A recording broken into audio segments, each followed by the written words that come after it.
بقول لك افتح الباب ده بدل ما اكسره، ما انا كده كده مش همشي غير لما اشوف العيال، فافتح الباب بالذوق احسن. طب يا سيدي والله وصلت اهو خلاص، ما تقلقش انا هخلص الموضوع دوت. انت يا ابني اللي عمال ترزع، انت حبيبي. ايوه يا عم هاني. ايوه يا عم هاني ايه؟ انت خليت فيها عمي ولا نيله؟ ايه اللي انت بتعمله ده يا ابني؟ ما تعالى شوف بنتك عم هاني، مش عايزاني اشوف العيال. بنتي ونيلتي؟ هو انت يا ابني هو البنت دي مش لها حرمه؟ المفروض قبل لما تيجي تستأذن مني، ولا بتيجي كده تكسر الباب وعايز تخش وخلاص؟ انا قبل ما اجي كلمتها ومعرفها ان انا جاي، يا عم. اول اجي اخبط ما ترضاش تفتح لي كده وتقول لي مش هوريك العيال. يا عم وتكلمها ليه؟ هي على ذمتك عشان تكلمها؟ تكلمني انا، انت تكلمها هي بتاع ايه؟ طب ماشي، حل الموضوع ده يا عم هاني وخليني كل في اي وقت يا عم هاني احب اشوف العيال اجي اشوفهم يا عم هاني. طب يا عم بالراحه، مش بالزعيق هي ولا بالخناق. ماشي يا عم هاني، حاضر يا عم ماشي. هاني. افتحي يا بنتي، مش عافيه هي. خشي كده اتداري كده ولا كده. خش اتفضل. خش يا بنتي، اعملي لنا عصير ولا اعملي لنا اي حاجه. خير يا سيدي. هو ايه اللي خير يا عم هاني؟ ما انت عارف الموضوع يا عم هاني، وانا كل مره اجي هفضل احكي لك الموضوع، ما انت عارف الموضوع اللي احنا فيه. إيه باجي ببقى عايز اشوف العيال، بنتك ما بترضاش تخليني اشوفها. طب سؤال، صلى على النبي. صلى الله عليه وسلم. انت دلوقتي بتصرف على العيال دي؟ رد عليا، سكت ليه؟ رد عليا. بتصرف عليهم؟ لا. يبقى ازاي انت جاي عايز تشوفهم؟ طب مال دي ومال دي يا عم هاني؟ ازاي مال دي ومال دي؟ هي ما تبقاش واحده طفحانه الكوته على عيالها وشغاله 24 ساعه عشان تصرف عليهم، وانت عايش حياتك عمال تتجوز لي دي وتطلق لي دي، ولا فارق معاك اي حاجه، وعمال تخلف في عيال وترمي على الناس وخلاص؟ ده يرضي ربنا؟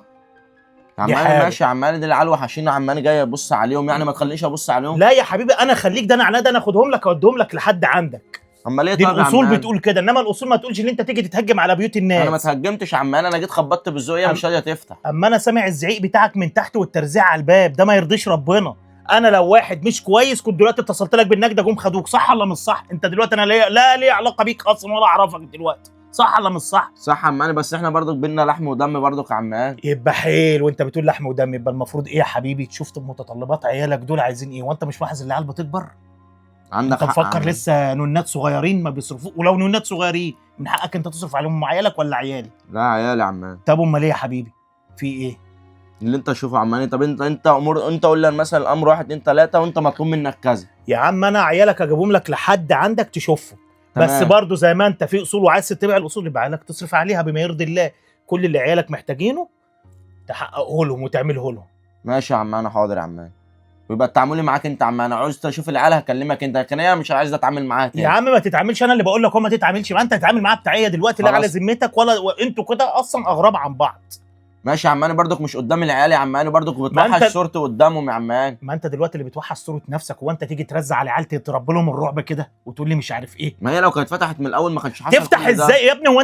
وانت ما بتعرفش في الاصول يا حبيبي؟ تفتح ازاي في راجل غريب داخل عايز يخش البيت ومفيش اي كانت حاجه؟ طلعت لي العيال بره، مش لازم اخش، كانت طلعت لي العيال بره بص برضه يا حبيبي، مفيش واحد هيغلط نفسه، انا مهما اتكلم معاك من هنا لبكره هتفضل تجيبني شمال خلاص وتجيبني يا عم يمين. اللي انا انت قلت عاوزه. لك اهو بمرضى، هتصرف على عيالك يا ابني كنبه، مش هتصرف على عيالك برضه كنبه، احنا هنصرف عليهم احنا كفالات. لا يا عم انا اصرف على عيالي يا عم. انا اقوم اجيب لك عيالك يا ابني. ماشي يا عم.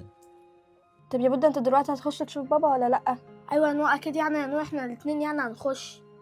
بصراحه يا بود لا، مش احنا الاتنين هنخش، انا مش عايزه اخش. ليه يعني يا نور؟ مش عارفه يا بود، انا مش حابه اخش يعني. طب خلاص يا نور بقى، ما هو جدك اتدخل في الحوار لازم احنا الاتنين نخش، ما ينفعش يعني. يا نور واقفه لي كده انت وبد؟ عادي يا جد، واقفين عادي يعني. طب دلوقتي هتخشوا دلوقتي تقعدوا مع ابوكوا شويه، تمام؟ وما تحكوش في اي حاجه، مالكوش دعوه باللي بين ابوك وبين امك، ما ياثرش على نفسيتك. انت في حاجه تعباك تقولها لابوك، انت نفس الكلام، في حاجه تعباك، في حاجه ناقصاك تقولها لابوك. اثر معاكوا انا اللي في وشكوا بعد كده. سامعيني ولا مش سامعيني؟ سامعين حاضر يا يا جد، بس يعني انا بصراحه مش حابه اخش. ما ينفعش يا حبيبتي، ابوكي جاي عايز يشوفك، ما ينفع. دي مش عايزه تخشي ليه؟ مش حابه يا جد، ما اعرفش. ما فيش حاجه اسمها مش حابه، ده بصي في الاول وفي الاخر ابوكي، ما حدش يقدر يغير ابوه. سامعاني ولا مش سامعاني؟ ماشي عشان يا خاطر جد. البت الصغيره دي كمان. ماشي يا روزا؟ اهي. يلا يا بود خلاص اخش. خش يلا، ربنا يهديكوا يا اولاد. خشوا خدوا اختكم معاكم. يا بود، عامل ايه يا بود؟ ازيك يا روزا؟ عامله ايه؟ عامله ايه يا نور؟ الحمد لله. يا نور مالك في يا نور؟ حاسس ان انت مش عاوزه تشوفيني كده، في ايه؟ ما اكيد يعني يا بابا، بصراحه يعني انا زعلانه منك. ليه بس؟ انا عملت ايه عشان كل ده يعني؟ عملت ايه يا بابا؟ انت يعني مش شايف كل اللي انت بتعمله دوت؟ يا بنتي طب ما احنا ظروف اتحطينا فيها، اعمل ايه؟ ما انا باجي كذا مره ببقى عايز اشوف امك ما بترضاش تخليني اشوفك. ويبقى واحنا على الشوف والرؤيه، يابا انت ليه ما بتصرفش علينا؟ ليش معنى امي بس هي الوحيده اللي بتصرف علينا؟ خلاص ما احنا اتكلمنا انا وجدك في الموضوع ده وخلاص، انا بعد كده كل اول شهر هبعت لكم المصاريف بتاعتكم. موضوع ايه بس يا بابا؟ اشمعنى انت اللي عمال تتجوز وتشوف حياتك وهي اللي عمال تشتغل عشان تصرف علينا؟ خلاص يا نور انا اتكلمت مع جدك وان شاء الله هنلاقي حل للموضوع ده. طالما انت يابا بتتضايق من الكلام تبقى عايزني كل ما افتح الموضوع اقفله وما تسالنيش انت زعلانه مني ليه؟ يا بنتي ما قلت لك خلاص انا هشوف حل للموضوع، خلاص لما جدك يجي انا هتكلم معاه واحل الموضوع ده خلاص. تفتحيش تاني سيره معايا في الموضوع دوت، عياله ولازم يشوفه، مش هتتكلميش تاني. ماشي يابا، اللي انت بقى يابا شايفه صح بعمله. قوموا يا اولاد كلموا امكم جوه. قومي يلا يا بض خش جوه. يا استاذ كريم، يا عمان ايه نويت عليه ولا قررت ايه؟